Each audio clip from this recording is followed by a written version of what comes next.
kitu ambacho katika misingi ya kutengeneza mahali ambapo pamepoharibika, lazima mwanaume amuonye mke wake, kwa sababu mke wake ameenda kinyume. Wakati anaenda kwenye ibada, unaweza kukuta ameacha watoto wadogo nyuma, ambao ni wadogo, wanahitaji kupikiwa, wanahitaji kufanya hivi. Na kama unavyojua ibada za sasa hivi, mama akitaka kwenda ibadani ananyenyua watoto wake wote, anaelekea nao ibadani. Kumbuka, ibadani kule hakuna sufuria la kupikia, hakuna dumu la kuchotea maji, hakuna vyombo vya kupikia. Kule unakula kwenye ulimwengu wa roho. Kumbuka, unapokuwa umeenda ibadani, we mama unabeba mtoto wako mdogo. Kwa kule, kama kanisa sasa hivi zinatakiwa zitengeneze namna ya kutengeneza muundo, ili watu watakapokuwa wamefika pale ibadani, wale vyakula aina mbili, wale vyakula vya moyo, wale vyakula vya roho, wale na vyakula vya mwili. Sababu mtu anapokuwa amembeba mtoto mdogo kwenda naye kanisani, alafu kanisa likaanza saa 3 ya asubuhi mpaka saa 10 ya jioni, ina maana imechukua muda mrefu.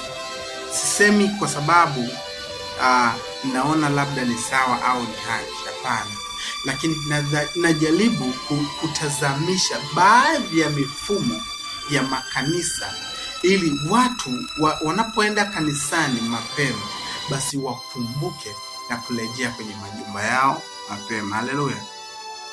Na kupitia sadaka, zile sadaka ambazo zinafanya nyumba zipalangane, unakuta mama alikuwa na amepewa shilingi 5,000, na sadaka yetu ni 2,000. Mtoto lazima umpe 1,000. Una watoto 4, lazima utawapa shilingi 4,000, au uwape shilingi 3,000, ili wewe kibaki utabaki na ile shilingi 1,000. Ina maana kama utakuwa umefika nyumbani sasa, ukakuta mfano labda mume hakwenda kanisani, yeye ameenda kwenye mahangaiko ya kutafuta hela zingine ili kuja kuongezea pale, unakuta watoto na wewe mama wote walishinda na njaa.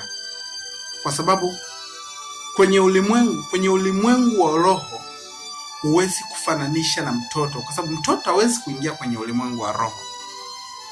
Kwa hiyo lazima tujue kwa nini tunahitaji ufafanuzi wa kiroho.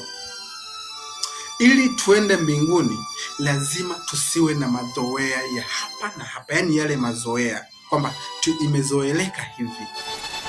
Hapana, lazima tujue ni namna gani tunaitetea Injili ili kuifikisha mahali ambapo inapohitajika. Na ndio maana nilikuwa naangalia kitu kimoja jana, nchi ya Kenya, naambiwa kuna Yesu ambaye alitokea anajiita Yesu. Ni kwa nini?